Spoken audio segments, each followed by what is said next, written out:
I'm going to start out by saying, when you hear people like myself, lots of people, say presidents and high-level people in our government are selected, not elected, I'm going to give you a prime example of what I mean.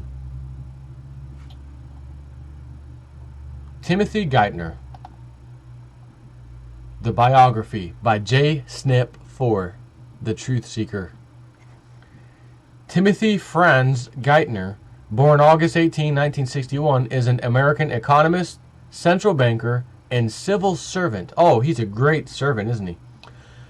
He's a great servant, not a civil servant. He's a great servant to his masters, the club. Watch. He is the 75th and current U.S. Treasury Secretary, serving under President Barack Obama. He was previously the president of the New York Federal Reserve Bank. Geithner's position includes a large role in directing the federal government's spending on the late 2000s financial crisis, including allocating $350 billion in funds from the TARP program enacted during the previous administration. At the end of his first year in office, he continued to deal with multiple high-visibility issues, including administration efforts to restructure the regulation of the nation's financial system. Do you think he restructured it for a benefit for the U.S. taxpayer or for the club? That's a good question, isn't it? Attempts to spur recovery of both the mortgage market and the automobile industry, demands for protectionism, President Obama's tax changes, and negotiations with foreign governments on approaches to worldwide financial institutions. Oh, worldwide, huh? So he's not really too concerned with America, maybe a little bit, but he's more concerned with worldwide. Let's see what else his little biography and whatnot have to say. Family and education. Geithner was born in Brooklyn, New York, the son of Deborah Nee Moore and Peter Franz Geithner. His father was the director of the Asia program at the Ford Foundation, President Ford, in New York in the 1990s. So his father was the director of the Asia program at the Ford Foundation. And those of you who study this stuff, when I just said that word Ford Foundation, you probably be like, just as if I said the Rockefeller Foundation or the Council on Foreign Relations. Any of those words, those are the buzzwords to the elite. Any foundation like that, that's automatic. So his father was director, right? He was just a little boy, so to speak, young man anyways,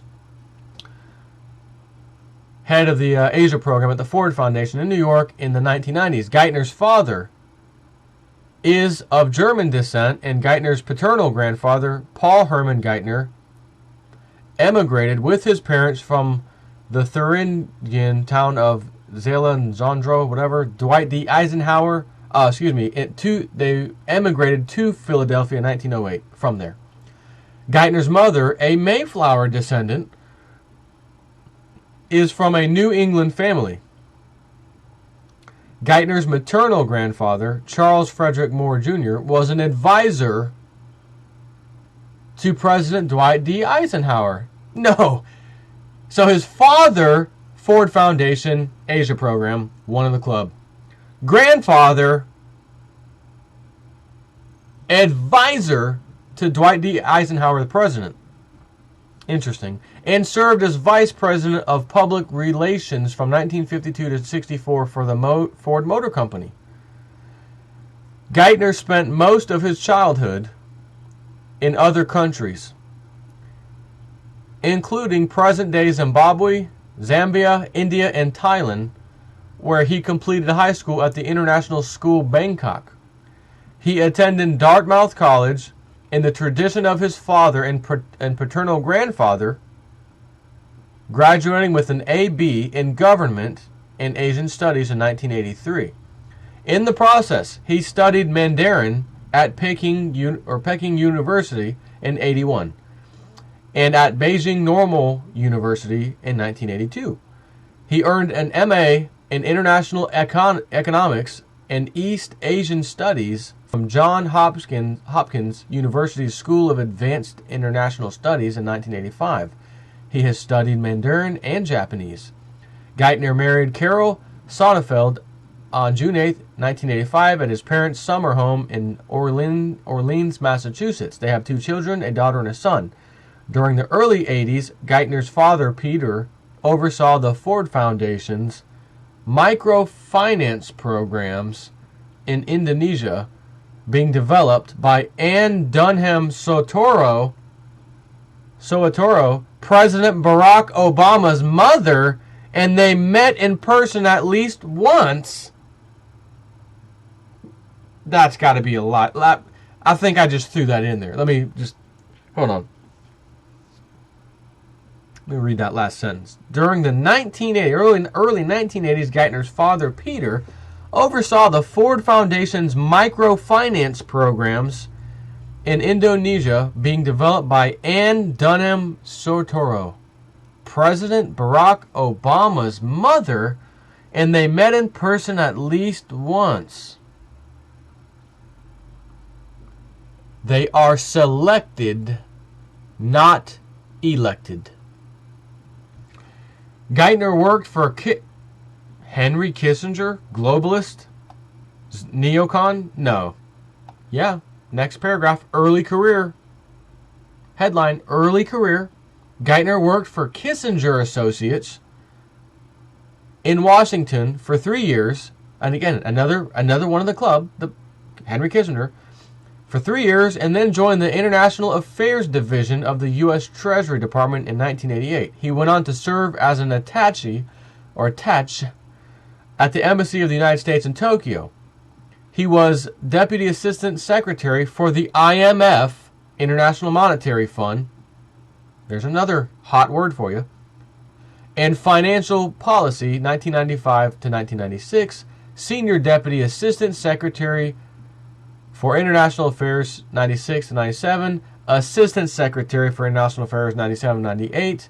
He was Under Secretary of the Treasury for International Affairs, 98 through 2001. Under Treasury Secretary Robert Ruman and Lawrence Summers.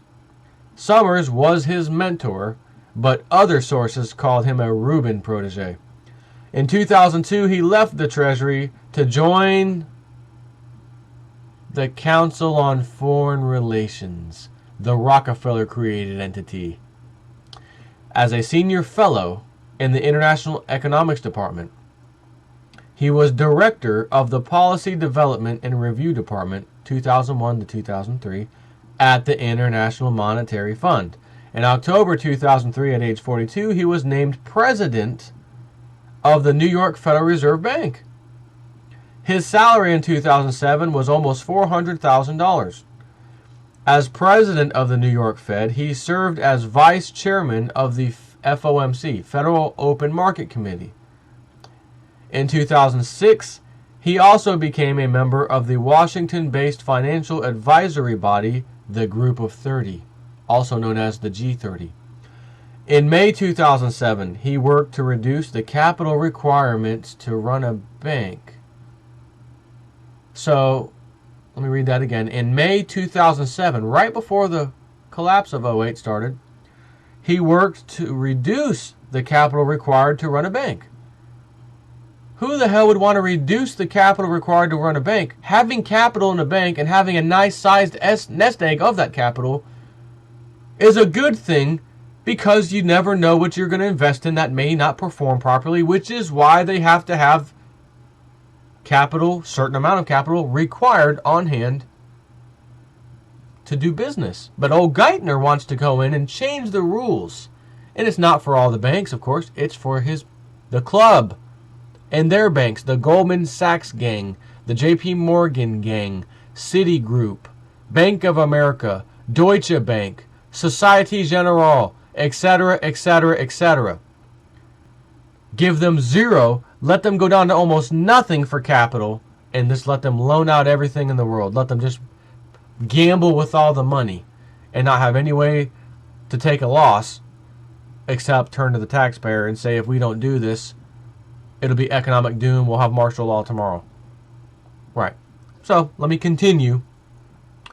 In November, he rejected Sanford Wales' offer to take over as Citigroup's chief executive. He's got more important things to do. Sorry, Citigroup. Appreciate that. And since you are one of the club, we appreciate you offering your boy, your friend, fellow club member, the opportunity. But we got bigger and brighter things we need him to cover up. So we need him to be in charge of the Treasury because we got some major covering up to do. And it's called LIBOR rates, amongst other things. In October 2003, at age 42, I already read that. Let me scroll down here. In March 2008, he arranged the rescue and sale of Bear Stearns. In the same year, he played a supporting role. What is he, supporting actress? What is it? Supporting role. Get out of here.